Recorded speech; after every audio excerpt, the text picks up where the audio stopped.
Scott for Scots here.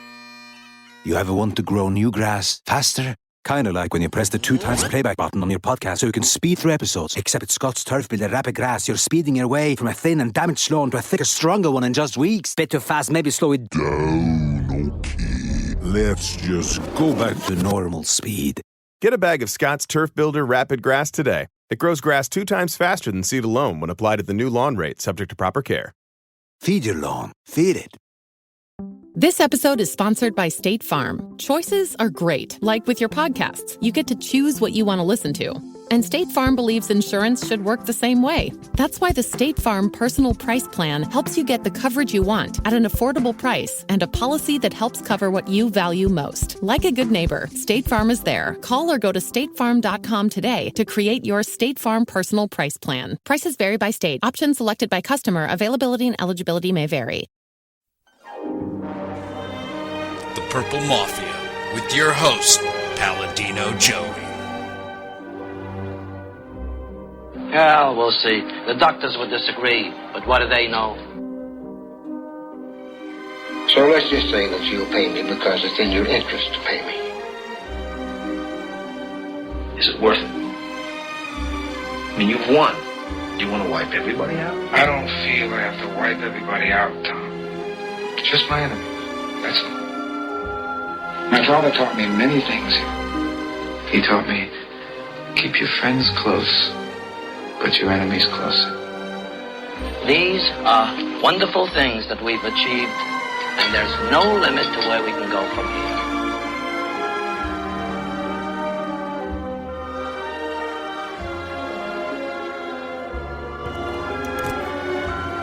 here. Welcome to the family here on Purple Mafia.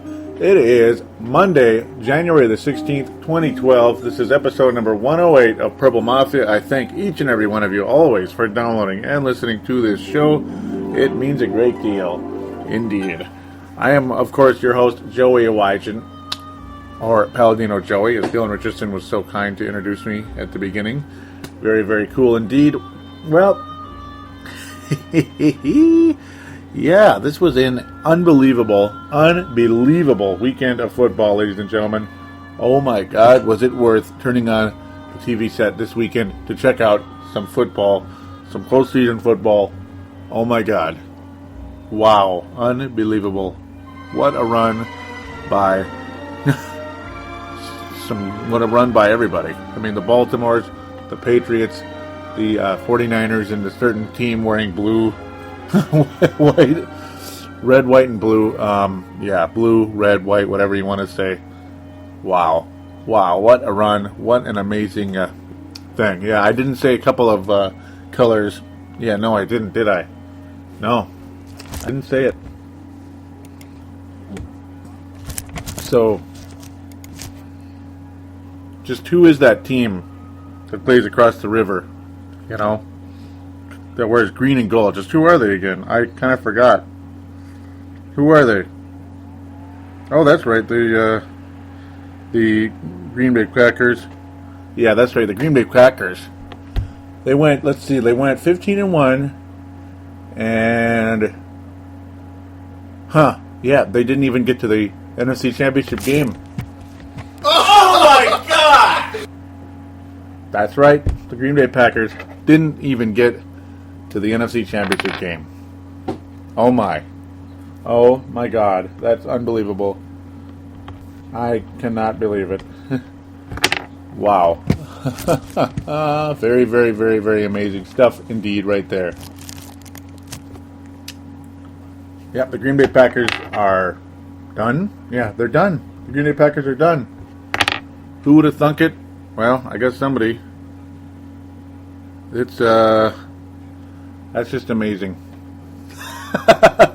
We're going to review the games over the weekend, but first we're going to talk Vikings a little bit.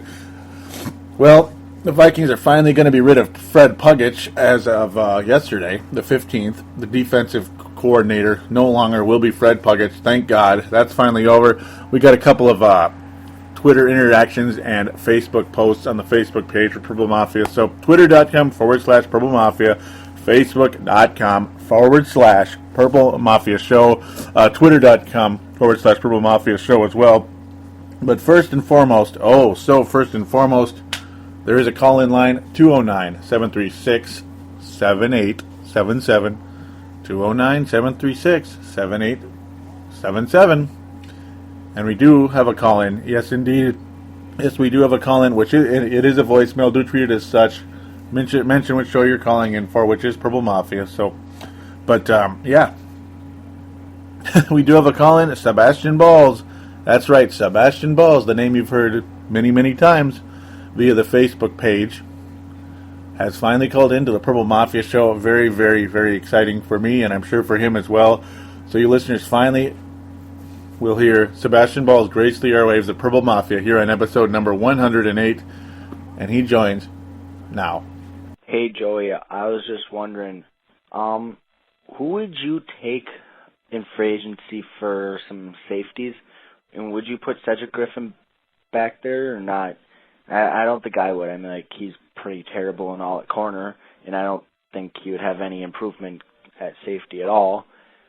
What do you think about drafting about a 6th or 7th or 5th rounder to back up Jared Allen, rookie, get some young experience behind Allen, let the guy learn, let the kid learn, let him go in for Allen on a few snaps or whatever, and let him switch over to left end too and get a few snaps while Robinson is out. And do you think that we go high, like 2nd or 3rd round, and try to find somebody maybe better than Robinson over there? And like, Robinson's good and all, but he's not great by any stretch. So, yeah, and I mean, like, Khalil would be nice, but like you said, the odds of us getting him are decently low but decently high at the same time. Claiborne, I think his name is. I don't know. I've never been a big fan of him. He's not that great. I've seen a few games. I don't know, probably because he's let up sacks and those, but I don't know. It's just. And do you think we try to get any more free agent wide receivers or rookie wide receivers and see how they pan out? I was just wondering, so thanks for letting me call in. Bye. And I thank you for that call in, Sebastian. Very, very cool to have you on the airwaves of Purple Mafia once and for all. Welcome to Purple Mafia, finally. Cool, Sebastian, to hear from you. Awesome call in, by the way.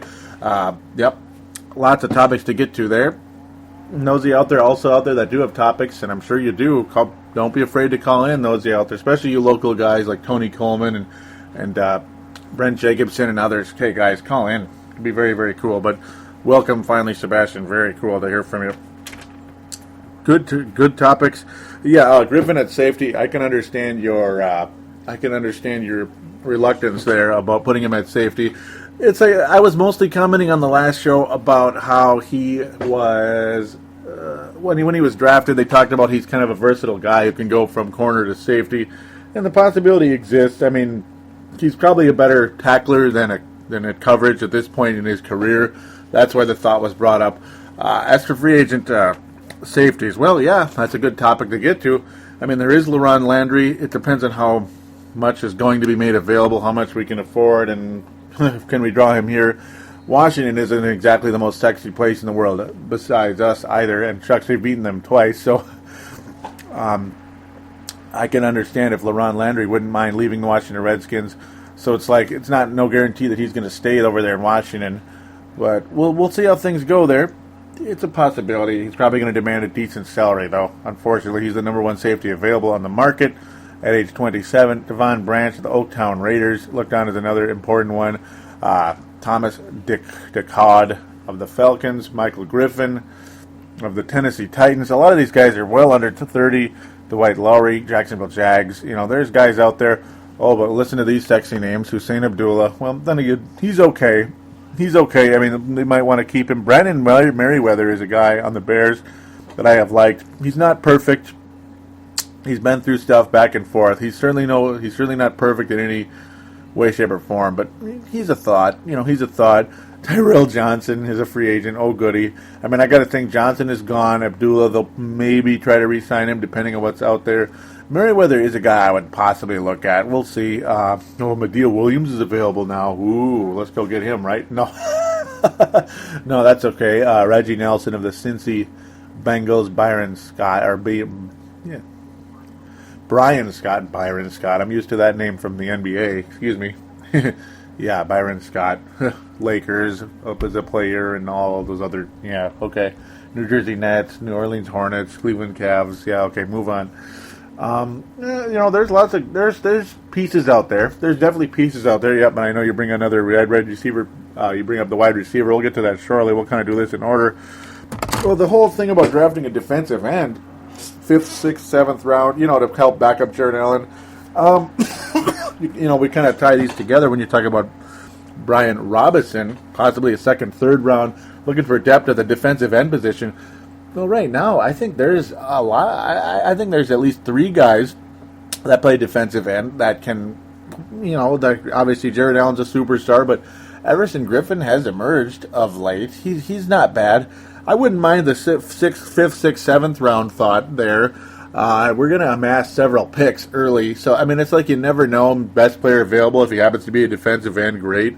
But it seems like that's the strongest part of the team when we've got holes like everywhere. And I mean everywhere else pretty much. But no, best player available, sure.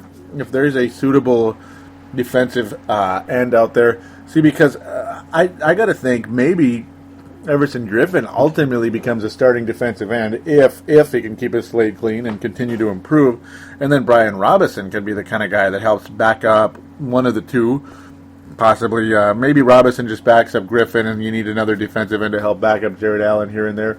Yeah, interesting thought. There's definitely nothing wrong with the possibility, but I got to think the offensive line is just absolutely paramount to improving this team. I would even consider a running back of some sort in the 4th through 7th round range. Probably not 3rd unless it's unless that's just flat out the best thing available. I don't know about that. Probably not anything to worry about there, though. I might be kind of going crazy.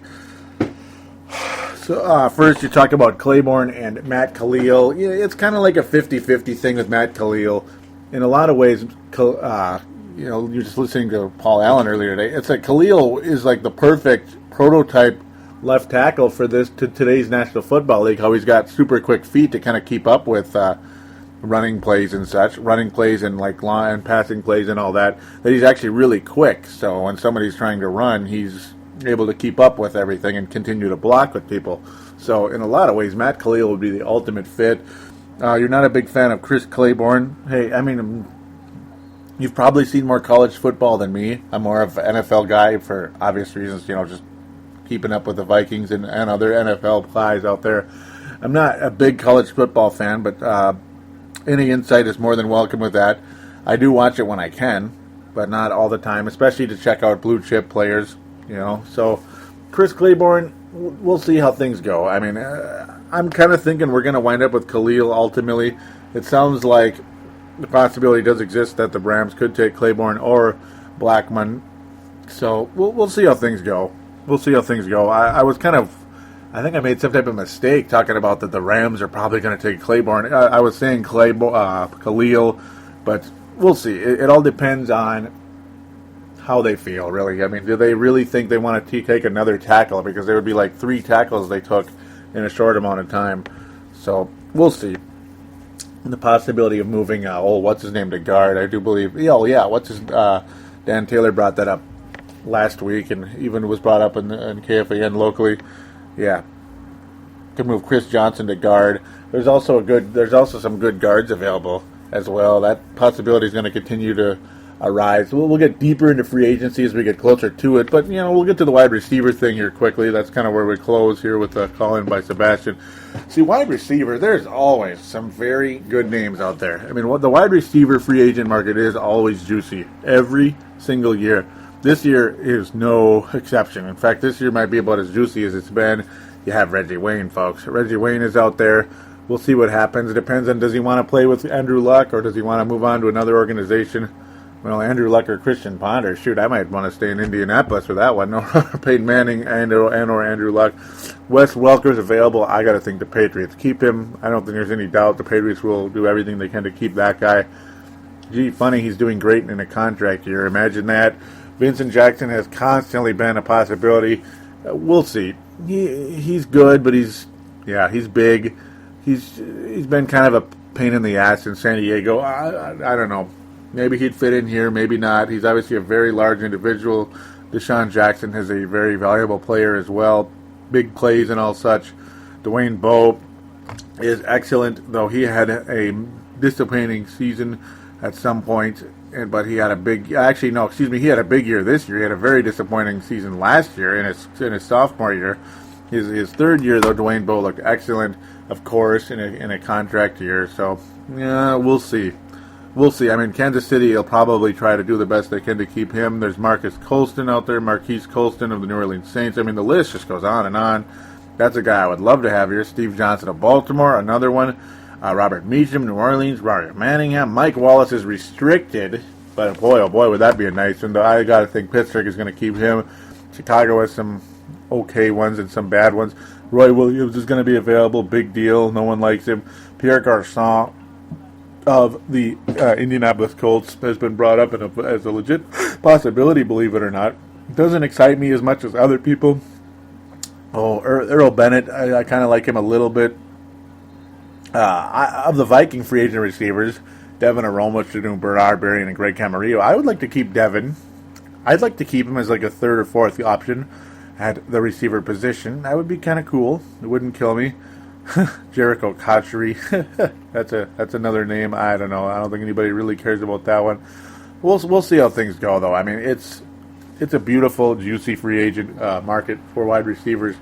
I hope we could get somebody out of that group who ends up coming in here. I hope we get one of the bigger ones. The salary cap situation, we'll get deeper and deeper into that as things move closer to the season, or excuse me, the actual like full-blown free agency. It's going to be fun, though, to watch. I mean, I think this is going to be one of the more fun free agencies in a long time.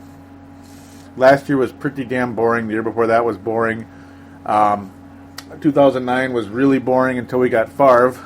And then, yeah, things kind of snowballed into its own effect there. We'll see what happens, though, we'll see what happens. It's going to be fun. I got to think there's going to be a lot of people out of here, including the defensive coordinator. We'll get to that in a little bit.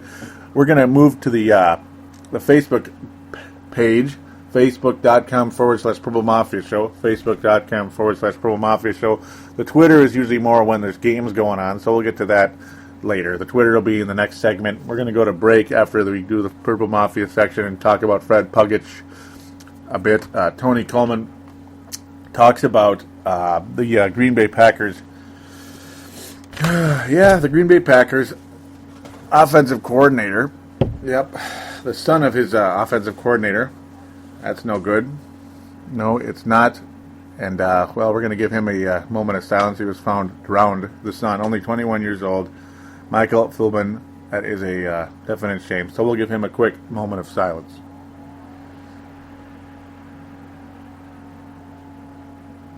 All right, well, with that said, we wish Joe Philbin, the offensive coordinator of the Green Bay Packers, best wishes. And, and sincere condolences there.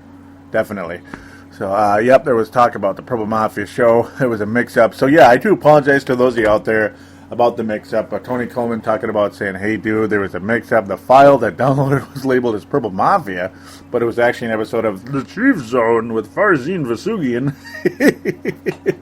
Sorry for the imitation, but, Farzin, man, oh man, oh man, oh man. Farzin Vasugian. Isn't that something, too, how it happened to be his last episode? And to think, boy, it's like Farzin, when it's your last episode, you really gotta make people... You got to make sure people listen to it, right? So that might mean even putting it on the no. And Farzin didn't do this, but that might mean like getting the show on Purple Mafia as well. Like people have to hear it because it's the last one. So Dylan being very generous to Farzin there. No, he wasn't, and we apologize on behalf of Dylan Richardson and myself. We apologize for the mix-up there. So. And it's working now. Those of you that maybe haven't even heard episode 107 yet, we apologize hey, check it out. It's still there. You can always, maybe if it's still screwy, because you keep clicking update or whatever and it's not showing up, what you do is you delete that particular one that showed up and ended up being Farzine. You delete that, then you click on show all available podcasts, and the new one will appear. I also mentioned that on the Facebook page, but maybe not all of you saw it. So, not everybody posts on the Facebook page, unfortunately, or checks it out. So those of you out there, lots more big numbers of you out there that don't go to the Facebook page yet. That's a little brief instructions for you there. So yeah, I already talked about that. We'll move on forward. See, where are we? Here we go. Sebastian Balls, that's right, Sebastian Balls said starting to listen to Purple Mafia at 9. Expect what I think at 10. And unfortunately, he fell asleep. He says that, so he didn't really mention it there. He'll mention it later on. Yep, well, let's get to some defensive coordinator talk. Steve Spagnuolo, my number one choice for defensive coordinator. Well, he's going back to New York as the Jets defensive coordinator. Raheem Morris was brought in, apparently, he's going to be the Skins defensive backs coach. That might mean he was never actually offered the defensive coordinator's position. I can't imagine the Washington Redskins are that much sexier that he would want to go be their defensive back coach rather than be the defensive coordinator here in Minnesota. I don't know about that. I don't know why they even brought him in for that, but whatever. I guess, whatever, huh? What can you do? Cedric Paulding asked, why not go after Jack Del Rio for a defensive coordinator? It was a good idea, but I guess that's just not going to happen, unfortunately. And I don't know. I don't know what's going on over there. It's frustrating. It sounds like we're going to get somebody that's either not very well known or really not that great, and that sucks. I guess that's what happens when you hire your general manager from within, and you don't allow him to really have as much say in the coaching staff as maybe the fans, the frustrated fan base would like. That's too bad. Yes, it is. Yeah, I talked about the 49ers a bit there. That was kind of in-game stuff. We'll get into that later. Tony Coleman says, way to go Niners. I'll take you guys over the Saints any day. I absolutely agree, and that was the game of the week. Well, maybe. Yeah, it was the game of the week in terms of drama. Oh, my God, was it ever. But the even more exciting one came the next day. Oh, my God. Sebastian Balls with very kind comments once again about Purple Mafia. Him saying, such an amazing show you had. 107 was great. Way to go, Niners. Very cool, because, yes, the 49ers are going to the NFC title game. Yeah, we'll get to that in a little bit. Dan Taylor expressing his adoration for the New York Giants. And you know what? When he says, I love the New York Giants, I agree.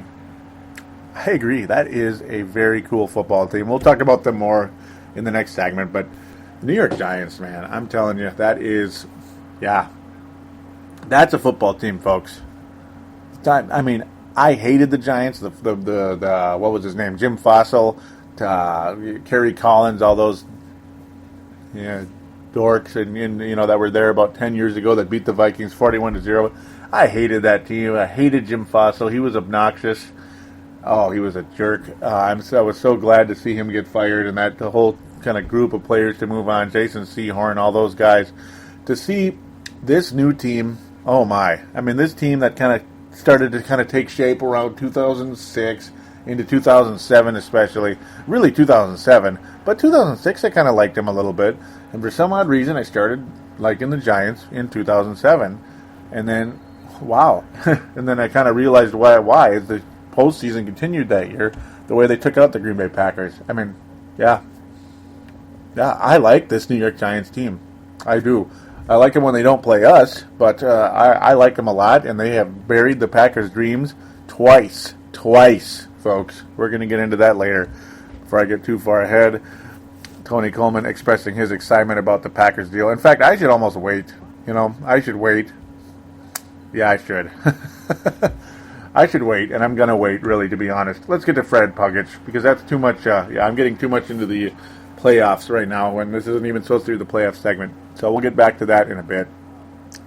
Fred Pagac, officially, as of yesterday, relieved of the duties of Vikings defensive coordinator.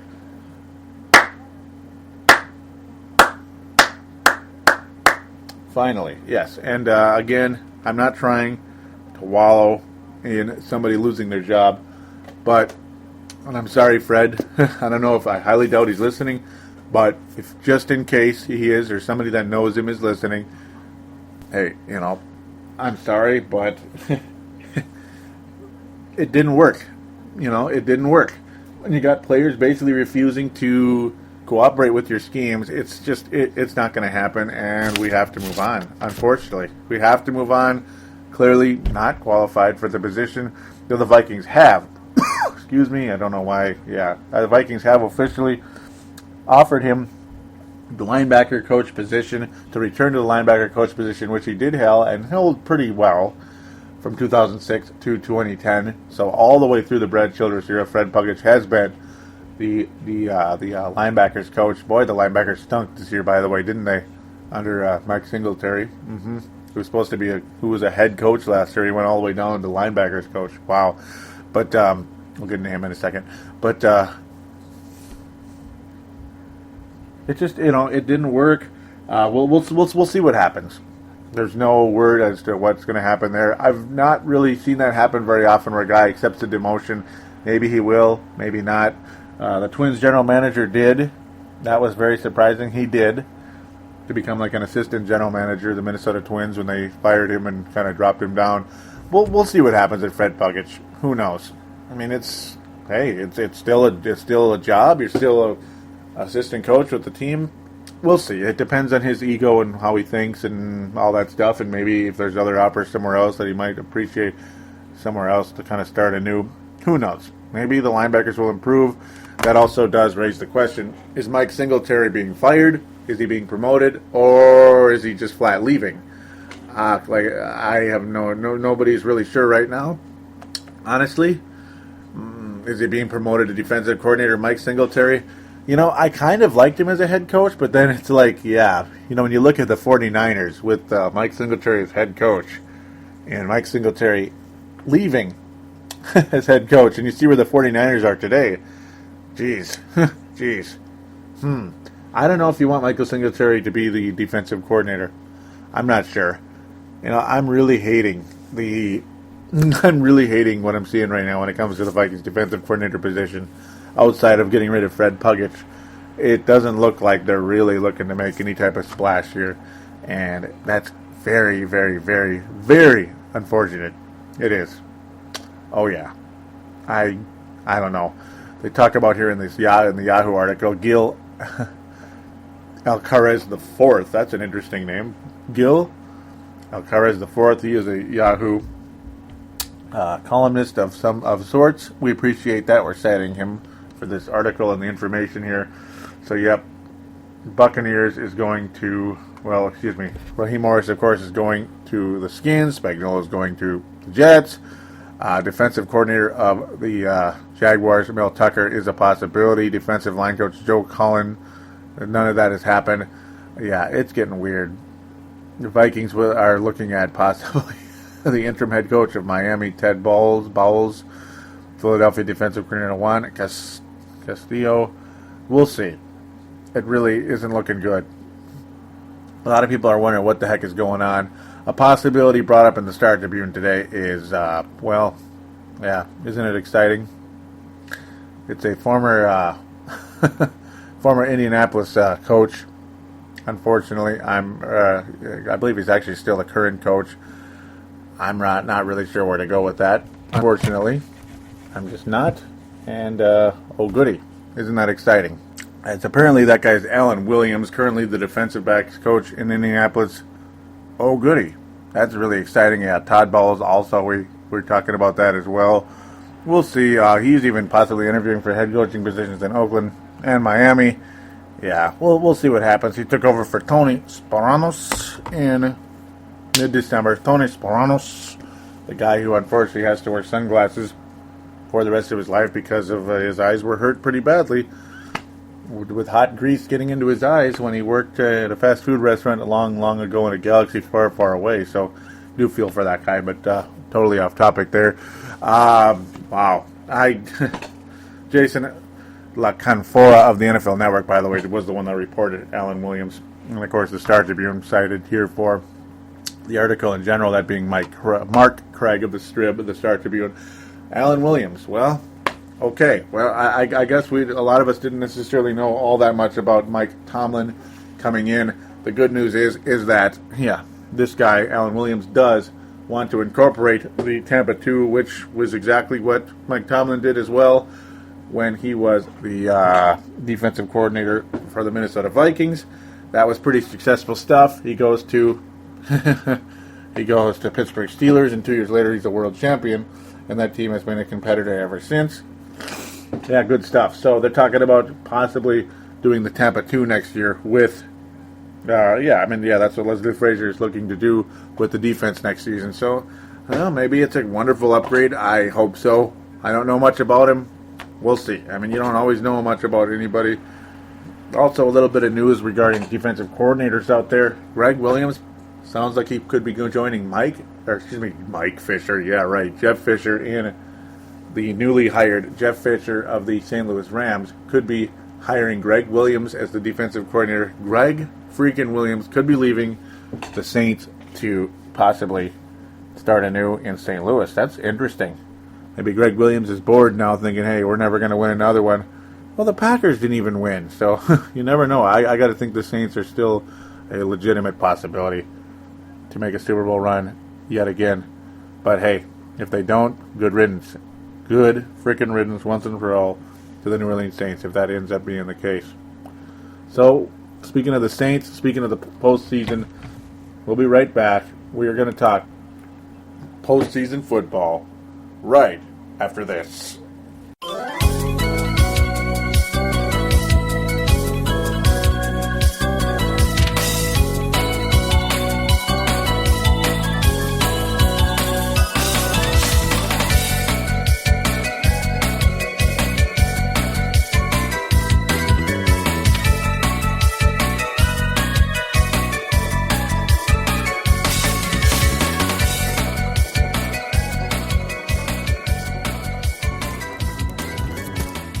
And we are back here on Purple Mafia, episode number 108, which is a reminder for iPod users and the Microsoft Zune and other MP3 players. Thank you again.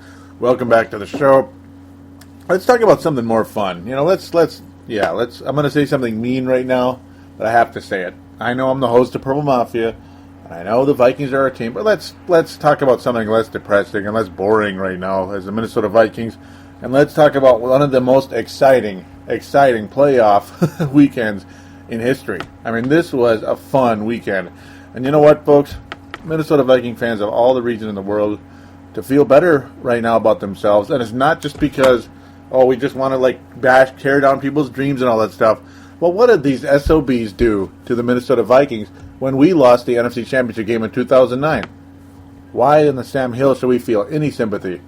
This Packer team has been so arrogant, and the Packer fan base has been so arrogant ever since they realized Aaron Rodgers was a stud. It's like, you can take Favre. Look at us now. We're the best team ever. We already won a Super Bowl without Favre, 15-1. We're going to go back-to-back. We're going to win 8 Super Bowls, when it's all said and done, or we'll have 8 Super Bowls. You'll still have 0, blah, blah, blah, blah, blah. Well, they're not going to get their 5th Super Bowl this year, are they? But that's the 4th game we're going to get to because we're saving the best for last. But we're going to start with a bang as well. The New Orleans Saints and San Francisco 49ers. Oh my God, what a thriller. Oh my God. That was one of the best football games I have ever seen in my entire life, ladies and gentlemen. Oh my God. It was a back and forth battle. And the good news is the San Francisco 49ers looked like the home team. They looked like the better team. And gosh darn it, they have those uniforms that they used to wear back in the 80s. Oh, yeah. They don't have that new look they kind of developed in the late 90s and kept well into the 2000s. Really, ever since Mike Singletary took over, they went back to the classic 80s 49ers look, which I absolutely love to death. The San Francisco 49ers are back in the NFC Championship game. They won a thriller against the New York Giants in their last postseason game back in 2003, a ridiculous 39-38 game against the New York Giants in San Francisco. with the psychotic Terrell Owens still a member of that team. Ugh. Just imagine if he was there now. They probably wouldn't even be here, would they? Because he's an idiot. Yeah, he is. That was a mediocre San Francisco team with a good quarterback and a good offense, and really nothing at defense. Absolutely nothing. One of the worst defenses ever. They got the number 1 pick in 2004 or 2005. It was either going to be Aaron Rodgers or Alex Smith. They did take Alex Smith. It's like, here we go. Here's your Joe Montana. Oh, well, not so fast. He was disappointing forever. Like Singletary benched him for for a bunch of backup type quarterbacks like JT O'Sullivan and such. Is like, okay, that's great. Good times. And for some reason I'm forgetting the guy who was on Detroit. Oh my goodness, I don't know why I'm forgetting his name. It'll probably come back to me here in a second. Or maybe one of you will post it on Facebook, but it'll probably come back to me at some point. I have no idea why I'm forgetting. He was the 3rd string quarterback of the Vikings at one point, and then started for Detroit here and there a bit last year. Yeah, it was good times. But, yeah, that was really crazy. Alex Smith, extremely successful with Jim Harbaugh, Captain Comeback Jim Harbaugh, who is the head coach of the 49ers and absolutely, positively should be the coach of the year. And a classic way for this new 49ers team to start their possible run of some great football for a long period of time. It ended again with a team that was trailing in an epic game. A team that had recently won a Super Bowl on the, in Candlestick Park or 3Com Park or whatever the heck it's called now. Whatever. It's still the same field, believe it or not, which is really, really, really, really, really cool. But it was like how the Dallas Cowboys were still a good team, but were possibly at the end of their run of winning championships or being in big games. New Orleans Saints possibly at that point here. We'll see. Still have a lot of talent, but we'll see. It ended with a team trailing with a young quarterback driving this team, in this case, 85 yards. 85 yards. It ended with the catch again, just like it kind of did against the Giants in a way. But this really was more exciting. Like, this one feels more legit than that stupid 49ers-Giants game back in 2002, which was a first-round game. Big freaking deal. This one has the 49ers legitimately the possibility of being in the Super Bowl again for the first time since '94. A spectacular drive by the much-maligned Alex Smith, looking like a star quarterback. He has been very clutch in the fourth quarter this season, and he was extremely clutch here. I mean, he literally went Tom Brady against the St. Louis Rams in 2001, in that crazy Super Bowl 10 years ago. Looked like Tom Brady, folks. He really did. He just took the team down the field, and then the catch. Yes, that's right, the catch, part 3, though I really say part 2 in this case because it's the real thing, to the tight end, Vernon Davis, an outstanding tight end. A beautiful pass and a great finish. Vernon Davis. This was a game for the ages, ladies and gentlemen. I mean, this was a game for the ages. San Francisco 49ers are hit legit in so many ways. A beautiful... I mean, how could you not be happy for this team? How could you not be happy to see the New Orleans Saints turn the ball over 5 times? 5 freaking times in a game that they will tell you, probably till you're blue, they're the blue in the face, just like we told you that we're blue in the face in 2009. They should have won the game. They, quote-unquote, outplayed the 49ers and should have won the game. But no, unfortunately, the Saints beat themselves. The Vikings beat themselves in 2009. But it was nice to see. I mean, this was a weekend for Minnesota Viking fans to legitimately say that we kind of, this weekend, it was almost like we could affect, it was kind of like a redemption weekend for the Minnesota Vikings in a way. Kind of like how the other team, they'll get theirs. They'll get theirs. The Saints were all uppity and thought they're all that because we got all these turnovers. Well, now the Saints got all these turnovers, and they're watching the 49ers go to the conference championship game while they're going to be, that's it. That's what they're going to be doing, watching the 49ers go to the conference championship game. Just like what happened with us, watching the Saints go to the Super Bowl and win it, unfortunately. The 49ers have a legitimate shot of winning the entire thing. Ladies and gentlemen, yes they do. They're a legitimate football team. If they can beat the Saints, they can beat the Giants. Sure they can. I'll tell you who I'm picking later. I'll tell you who I'm picking later. This was just an unbelievable, fantastic weekend of football. Absolutely fantastic. I'll get to a few tweets here about this game, because this game was just like, oh my God. Nikki Blondie W tweeted me saying she loves this. Yeah, I love this. That's what she said. I basically said, nice to see the Saints turn the ball over 4 times at that point, just like the BS thing. Time to get a taste of their own damn medicine. And yeah, the Saints did get a taste of their own damn medicine. They got their hearts broke, just like we did. The Culture Vulture says, or Culture Vulture, T-Culture Vulture says, hopefully the Niners can cheap shot Drew Brees until he can barely stand. And he says, just like the 2009 Vikings, the Saints did that to us, of course, and yeah, very cheap shot artist Saints, and proud of it in their case, unfortunately. They actually thought they're so cool by doing that. But, yeah, this, they did, they didn't necessarily cheat shot Breeze, but they kept turning the ball over, and that's all there was to it. I basically talked about how much I hate the Saints, and Carla, who says Carla Zand, that's how you say her name, or Carla Sand, it's all one word on Twitter, of course it's one word. She says, you and me both, frickin' A, hates the Saints, of course. Michelle Baker, saying, like, that it was an awesome game when I was talking about how it was a great game. She says, yeah, it was. Michelle Baker, T Baker 19 is her Twitter account. Carla, again, says, awesome about the the 49ers. It's just an unbelievable finish, folks. Just, wow, what a finish. This is one of the most awesome football games I've ever seen. Alex Smith and Drew Brees back and forth. So much emotion. The 49ers defense down the stretch. They're talking about how great the Niners defense is, but it looked Viking-like at times. It really looked like Jamarcus Sanford, Madieu Williams, all guys like that. Madieu Williams is on the Niners, but he didn't play because he sucks. Now Carla's saying how she's hopping on the Brady bandwagon. We're both, I guess, apparently both Patriot fans, and that's cool.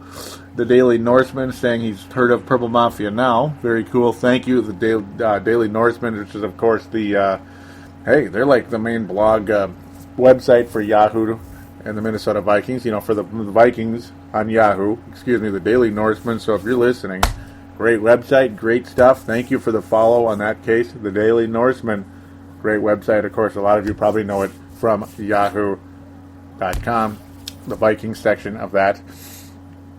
Carla, kind enough to follow the Brave the Wild Twitter. I shouldn't even be mentioning that. But yeah, thank you for that, Carla. Very, very cool. Daniel Taylor officially, but Dan Taylor 26. That's right. And I didn't respond to him on there, and I do apologize, Dan. I guess I was away from the computer at that point for the night. I apologize for that. He says, nice to see Bryant McKinney still playing revolving door tackle for another team. Basically saying, yeah, Bryant McKinney is like saying, here you go tackle Joe Flacco. But yeah, he has had improved play. Number 78, Bryant McKinney has had improved play for the Baltimore Ravens. Yeah, this was actually Sunday. I wasn't really tweeting as much on Sunday. Unfortunately, that's why. It was that. He says it looks like the Packers have caught fumbleitis. Yeah, very, very cool stuff, Dan. Always great to hear from Dan Taylor. Those were good football games yesterday. But first, briefly, we'll get to the other Saturday game. Okay, yeah, we will get to the other Saturday game. Oh, goody. What a game. No, not really. 45-10. I told you so. I told you so, folks. I told you the New England Patriots were going to beat the Broncos. A lot of you out there thought the Broncos were going to continue some great playoff run. But no, the Denver Broncos ran into, this is why. This is why. And I said it, I believe I had to have said this on the last show. The Broncos were on their 6-game win streak with Tim Tebow Nation, making this great run. Wow, they're going to possibly make the playoffs, despite they have started out so horribly this year. They just might make the postseason. And they, ultimately they did. But when did the winning streak end? It ended when the Denver Broncos played the New England Patriots, and they got the living you-know-what beaten out of them in that game. Denver Broncos, for whatever reason, do not match up with the New England Patriots at all, and the New England Patriots had them for frickin' lunch. 45-10 is your final. in Foxborough.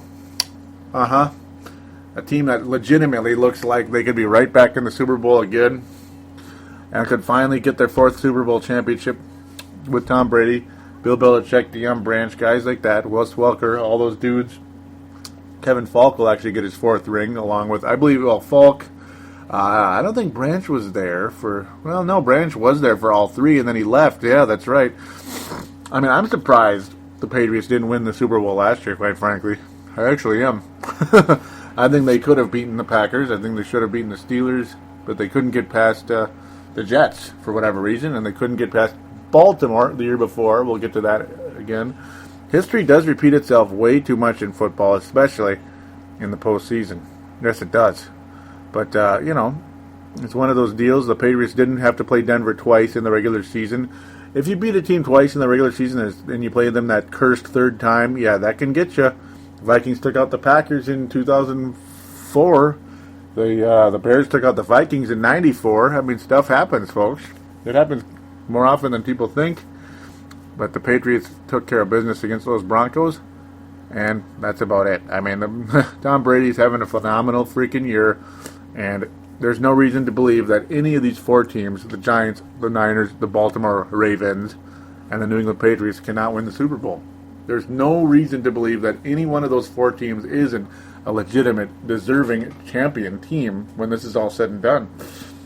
I mean, one of these 4 teams is going to win the title, and it is going to be very cool that they're not Green Bay, not Pittsburgh, and not the Dallas Cowboys. Oh, thank you, Lord. Thank heaven for that. Thank God. It's pretty cool. A lot of you are probably saying, oh, God, but not New England, though. They won those 3 Super Bowls in the early 2000s. Well, I think it'd be great to see him win another one, quite frankly. But hey, if any of the others win, cool. The 2000 Ravens, I didn't really like that much. But this team, I have watched from afar for quite a long time. That's the next game, folks. This is a stock that has been on the rise for years. This stock has been on the rise since I started recording Purple Mafia. And it's teams like the Joe Flacco-led Baltimore Ravens are why I cover the postseason on Purple Mafia. And that is because this team gets the job done in a great way. I mean, they continue to improve every year. When I saw them beat the Pittsburgh Steelers, and I mean hammer the Pittsburgh Steelers on the road early this season, it's like, ooh, their stock is higher. Because before, they could not beat those Steelers on the road. No, they couldn't. But this year, they won the division finally. They finally won that division. They were always second to those stupid Steelers, folks. They always were second. They'd always have to go on the road, but they would win on the road. And they continuously won on the road, and they could beat teams like New England. They would beat teams like Cincinnati. Cincinnati. They would beat teams like that, and they would just continue to get the job done. And 2 years ago, back in 2009, I picked them to go to the conference championship, and gosh darn it, they went to the conference championship. Yes, they did. They went to the conference championship in 2008, I believe. No, they did not go to the conference championship in 2009. They went to the conference title in 2008. I picked them to be there, and they did get there. Unfortunately, they lost to the Steelers, but there you go. But they went to the second round each of the past couple of years here. They've won several playoff games. Young quarterback Joe Flacco has been playoff tested, and playoff tested, and playoff tested, and here he is, Joe Flacco. The playoff-tested Joe Flacco heads to New England next week because the Baltimore Ravens took care of business in a not so exciting a game that's a lot closer than it appeared. A 20-13 final in Baltimore, Maryland. Joe Flacco and the Baltimore Ravens do defeat the overmatched Houston Texans, who do have a great defense with Wade Phillips as the coordinator. A very well-run football team, but Yates. He's got some skill, the third-string quarterback, the rookie quarterback of the Houston Texans. But I'm telling you, he let this team down. This guy forced plays so much, it was ridiculous. I mean, you talk about inexperience. Yates has inexperience, folks. And oh my God, was that the Achilles heel for a very improving Houston Texans team?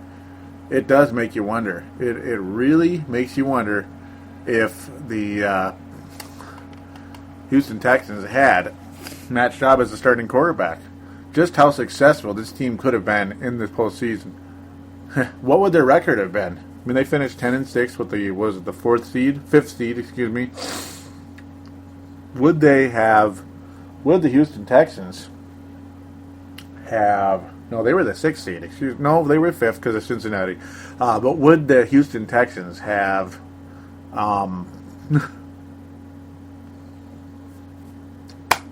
Would they have been 12-4, 13-3 this year? I mean, people out there did believe that this Texans team could have gone all the way to the Super Bowl with that defense and that offense together, getting the job done. I mean, a lot of people did believe this Houston Texans team could have been a legitimate Super Bowl scare for the Green Bay Packers had those teams met in the big one. Unfortunately for both the Texans and the Green Bay Packers, it was just not to be. And Matt Schaub is always hurt. He's talented, but he's Chad Pennington in terms of he's always hurt, and that's pretty much where things stand. Boy, the New England Patriots. When you look at that, you got to think their schedule is pretty tough after a 14-2 season last year, and they still had a 13-3 season. That's how good that team is, ladies and gentlemen. But no, the Baltimore Ravens have been a stock on the rise for a long time, and I'm borderline convinced they're on their way to put their stock to a new level, if you know what I mean, as great as those Patriots are. We'll get to the previews in a second because we got one more game to review. Yeah, we got one more game to review. Yeah, the Minnesota Timberwolves tonight defeated the Sacramento Kings. Yeah, Ricky Rubio had 8 assists and 9 points. Kevin Love had a 33-point game tonight. Yeah. DeMarcus Cousins is kind of crazy, arguing with the refs and stuff. Oh, wait, I'm talking about the wrong show. Oh, I'm sorry. Oh, excuse me. You want to talk about the Minnesota Wild? They're just not doing that good. Yeah, man, gosh, they suck. The Wild just suck, don't they? By the way, do check out Timberwolves Explosion and Brave the Wild on the sportstuff.com on iTunes. Forgive the shameless plug I had to just to be fun. But, boy, the Wild suck. Man, they just can't win anything, can they? Oh, let's just... why delay the inevitable? The Packers lost! Excuse me for that. I had to say it. What did I say last week, folks? What did I say last week? No, I didn't pick the Giants to win the football game. But, and forgive me for making this sound like I'm trying to brush things with a broad stroke, but I did say, yeah, the Packers, you just kind of have to take the safe bet. The Packers are probably going to win the game, but there's a 45% chance the Giants win the game. They're going to give the Packers a hell of a freaking time. They defeated the Green Bay Packers in 2007 in Lambeau Field, and doggone it, they defeated the Green Bay Packers in 2011 in Lambeau Field with a 15-1 record. Ladies and gentlemen, the Green Bay Packers, the first team in NFL history to go 15-1 and not only not make it to the Super Bowl, like the 98 Vikings and 2004 Steelers, forgive me, but I had to say it about the Vikings, but they didn't even get to the NFC Championship game. They didn't even win a single playoff game after a 15-1 season. Ladies and gentlemen, the braggers can shut their mouths for now. Yes, they can. Yeah, they beat the Vikings 45-7 in Lambeau Field earlier this year with our young, Aaron Rodgers wannabe quarterback, apparently. Oh, he's the next Aaron Rodgers. Not yet. Not so fast with that 45-7 crushing. Oh, but you guys are 15-1. You're light years. You're light years upon light years ahead of the Minnesota Vikings in so many ways. You have so much more talent. You have such a better quarterback. You have so many more Super Bowl championships. But you know what? All this bragging about when the Vikings had Favre and when they got to the NFC Championship game and they got their hearts broken because they couldn't hang on to the godforsaken football, and Brett Favre made one of the dumbest mistakes in NFL history, just like he did the 2 years before with the Green Bay Packers in his very last game against the New York Giants. Oh my goodness, yep, against the same New York Giants with Tom Coughlin, Eli Manning, and all those great defensive players on that team. And now you add Antrell Roll to the mix. You still have that good kicker. You add Hakeem Nicks, who's an upgrade over Plaxico Burress.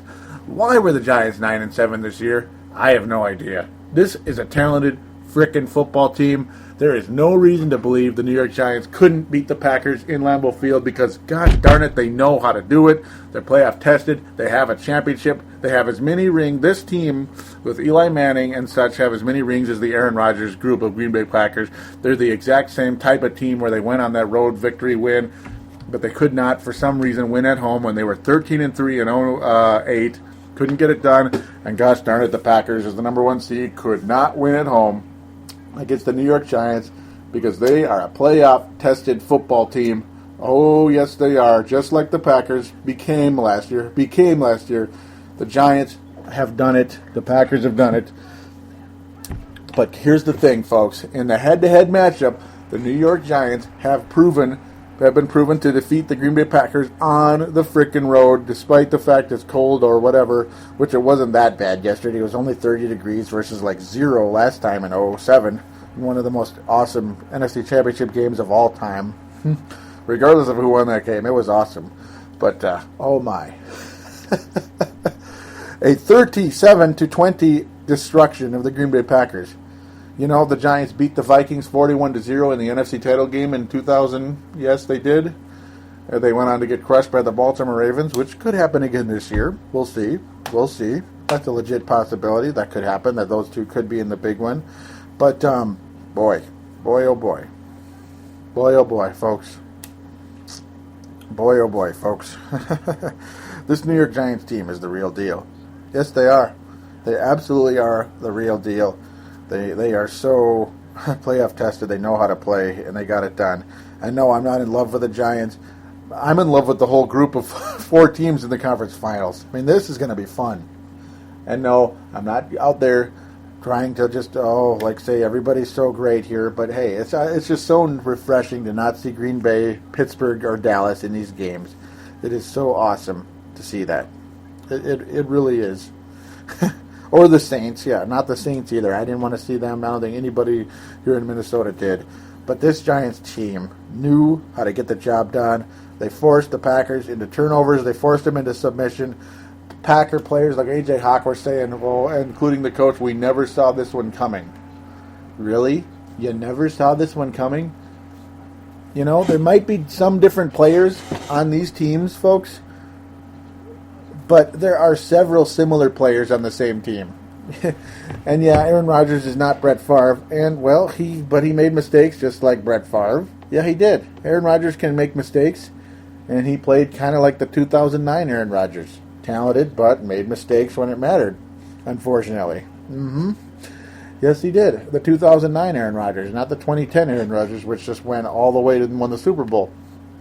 And the other thing is, that whole Lambeau mystique at home no longer exists. It's dead. Ever since the Vikings took them out in 2004, in fact, it may have even happened before that, but, 2004, yeah, I think it did, actually. But, yeah, the Vikings took out the Packers in 2004, yeah, in the very first playoff game of all time, Vikings and Packers. In the postseason, the Vikings at 8-8 beat the 10-6 division champion Packers that year. So, there's no such thing as Lambeau Mystique anymore. Early in the Favre era, it was Lambeau Mystique. They were unbeatable. Not anymore. Not anymore. I mean, they're a terrible home team in the postseason. And with a 15-1 record, they are, as of right now, the biggest chokers in history in terms of regular season versus playoff production. They are the biggest chokers in history. You could say the Patriots at 16-0 were great chokers, losing to a 10-6 team. But, hey, they got to the Super Bowl. They were one defensive one knockdown of the ball away from being world champions. So I'm sorry. I'm sorry. This is worse. 37-20 in your field. The Patriots were not at home in that game. No, they weren't. To get crushed that badly by the Packers is not. It's worse by the Giants. For the Packers to get crushed that badly at home by the Giants is worse. It is. And ladies and gentlemen, this Giants team is back. They're back. They're back. They're legit. They're ready. And boy, oh boy. What more can you say? I think I've said way too much already. Let's get to some of those posts over there the Purple Mafia page. Yep, I love the New York Giants. You're right, Dan Taylor. A lot of people are agreeing with you on that one. Tony Coleman says, well, that puts a little spring in my step. Man, only 2 losses all season, and one was a playoff game. Ouch. But I'm all smiles. They need to be humbled a little bit. Oh, gosh, dang it, they need to be humbled, all right. Ho, ho, ho. Sebastian Ball says, life is hard, but I thank God I'm not a Packers fan. Yeah, I mean, that's worse. That's the biggest choke of all time. It is. Okay, and I'm sorry, Packer fans, those of you out there, and yeah, you'd be like, why is he apologizing to the Packer fans? Well, I don't want to come off as a straight-up homer, but it's the showing off and the arrogance that can draw out a little bit of that homerism for me at times, once in a while. I'm sorry, but the showing off is going to irritate anybody, and enough's enough. Enough is enough. The way they taunted us so much when Brett Favre and the Vikings could not get it done in 2009. Why should we not have a right to come back and do the same gosh darn thing when you were 15-1, which is a lot better than 12-4, by the way, and you were at home, which is not on the road, by the way, and you got pummeled, which the Vikings did not get pummeled in 2009. They absolutely were on the doorstep of that game. Yeah. So, I'm sorry. Your loss is worse. Yeah, it's worse. It is. I'm sorry. It's bad. It is a bad loss. Historically bad defeat by our team. So you can all be humbled, at least for the time being. We'll worry about next year when it comes. And that's when it's going to be State of the Vikings addressed, or State of the Vikings 2012. But ladies and gentlemen, we've got at least 2 more shows until then. That's right. At least. You got the Super Bowl preview and all that good stuff. Then the week off during the Pro Bowl, and then the Super Bowl review. Yeah, those are the next 2 shows. And then State of the Vikings address. We'll worry about that again when the time comes. We'll get into free agency and all that stuff again when the time comes, and draft, preview, and review. And and then we'll be 12-4 next year. I don't know about that, but we'll worry about that again when the time comes. Sebastian Balls, a very active week. Very, very cool indeed. He says, Joey! I love that. Wrong about another playoff choice. Ouch, that hurt. I only lost 1 game this round. Looks like the Broncos fell into the pothole and broke a leg because they were awful. My predictions next round: Ravens versus Pats. Pats win. San Francisco versus the Giants. San Francisco wins. Joey, do not pick the same as me, please. And I said, well, don't worry, it won't be. Just half. Yeah, it won't be. Just half. We'll see. Yep. I'm still kind of wavering right now, even as I'm talking. But you can probably guess what I was leaning towards right there. But we'll find out. You'll find out. And then Sebastian Balls posts Chester Taylor's player profile, a link to it. Funny there, but hey, he says, I miss you, Chester Taylor. And, Chester Taylor is a free agent. If he's willing to take a smaller paycheck, a nice small paycheck, and come here and be a third down back, he'd be more than welcome to. But we'll see. We'll see where his mentality is there. Very cool indeed. Facebook.com/Purple Mafia Show. Twitter.com/Purple Mafia Show. All right, enough of that. No, not really. Thank you for that indeed. Sebastian Balls, well, guess what, buddy? Yep, that's right. For the second in 3 weeks, the gold star belongs to Sebastian Balls.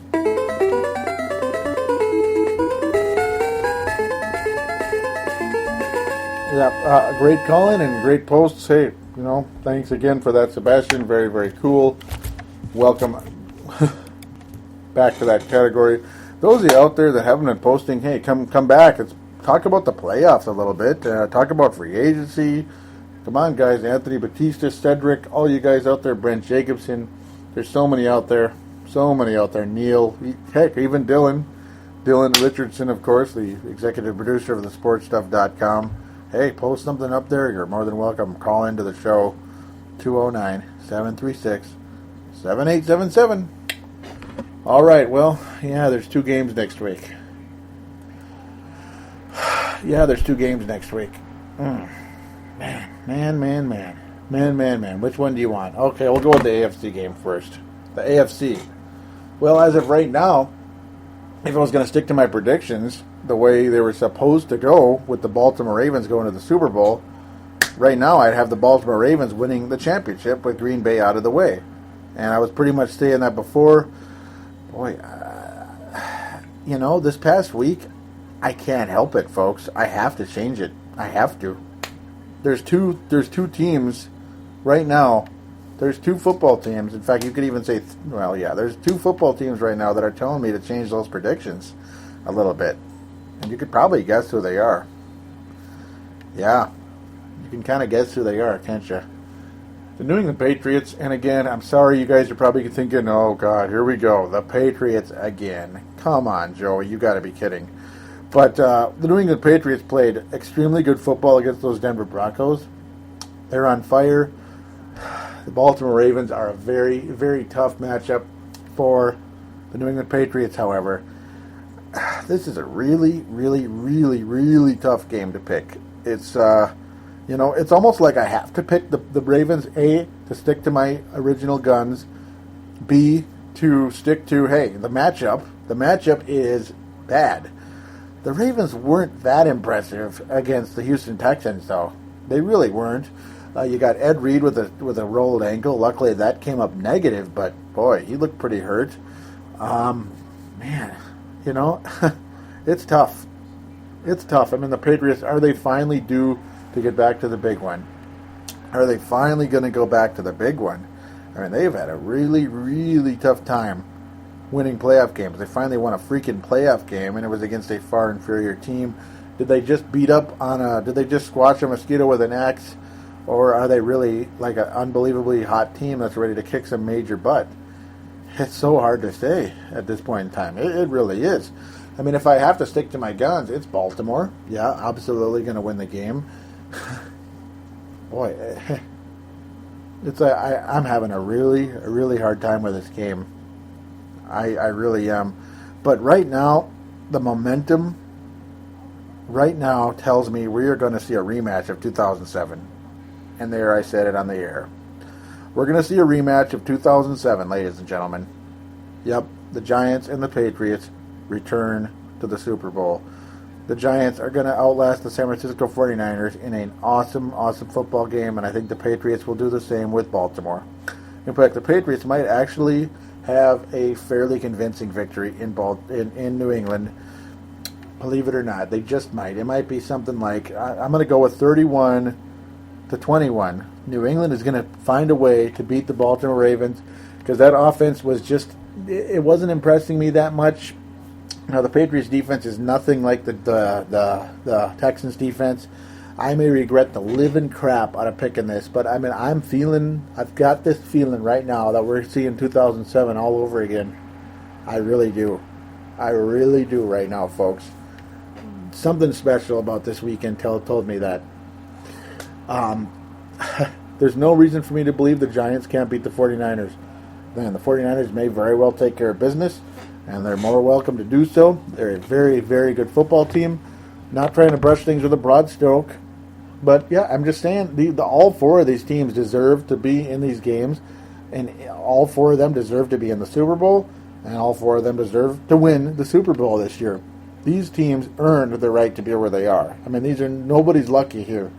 There's no lucky pussy little underdog that's going to get the crap beat out of them in the championship game like we saw years ago with certain teams like the Denver Broncos many, many years ago in the 80s and the Patriots against the 85 Bears. I mean, it's just like, who the heck is this wussy little team? Atlanta getting this, no, excuse me. Well, the 2000 Giants going against Baltimore was pretty lame. They got the crap beat out of them. I almost picked a rematch of the 2000 Super Bowl. I don't think so. Yeah, well, it's like I almost did, and with Baltimore winning it, but just like 2000. But honestly, I'm feeling 2007 because there's something magical about that Giants team, folks. There's something magical going on in the NFL right now with underdog teams doing various things that are extremely special. I think the Giants go into San Francisco and they win that football game with the final score, and I think they're going to put up some numbers. Believe it or not, because, maybe not as many as the Saints. No. I think they're going to win. I think they're going to also score 31. We'll say 27-24. 28-24 in an awesome football game in San Francisco. But I think Eli Manning is that clutch, and their kicker is good. Their defense is going to get the job done against an offense that's okay, but not great with San Francisco. It's two very clutch quarterbacks going at it right there. In fact, every quarterback in this postseason has been clutch at one point in time. Tom Brady used to be the most clutch quarterback in football.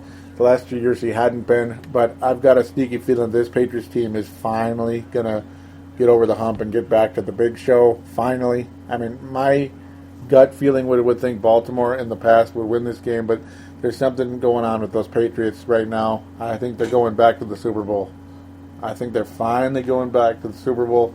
They will rematch with the New York Giants once and for all. And it's like, yeah, I keep doing updated predictions because it's week by week by week. You know, I'm not trying to win money here. I'm not trying to win money for anybody either. I'm just being a radio commentator. But like I said, it's 2007 all over again, folks. And as of right now, the New York Giants are going to win the championship. Yeah, the 9-7 Giants. They'll be the first 9-7 team to win the Super Bowl. And I think they're going to win the Super Bowl. Because if you can beat Green Bay, you can beat anybody. And regardless of the fact the Packers cannot seem to win at home, they were 15-1, and they had this mystique to them the last year and a half that was just almost unmatched. But there's one team out there that seems like when they're on their game, they can beat anybody, despite what the record is, despite who's there and who isn't, despite who wants to be there and who doesn't. They win, and they win. As of right now, the New York Giants are going to win the championship. End of story. And we'll judge what the score will be at the time being, but I think it's going to be 2007 all over again. We'll see if I'm way off. We'll find out. And that's why I'm here. We're here to just debate, have fun, talk football. So again, guys, do join the message boards on thesportstuff.com.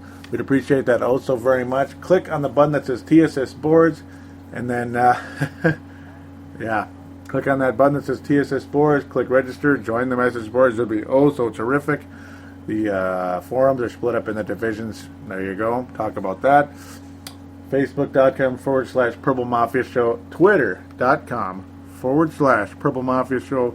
Like and or follow those respective web pages or accounts or whatever you like to call them. 209-736-7877. 209-736-7877. Do what Sebastian did and what Anthony L. from LA has done so many times, and others out there. The Jason from Delta long ago. That was very cool when he called in. Still would like to hear from you if you're still a listener out there. Tony Coleman, Sebastian, keep calling in.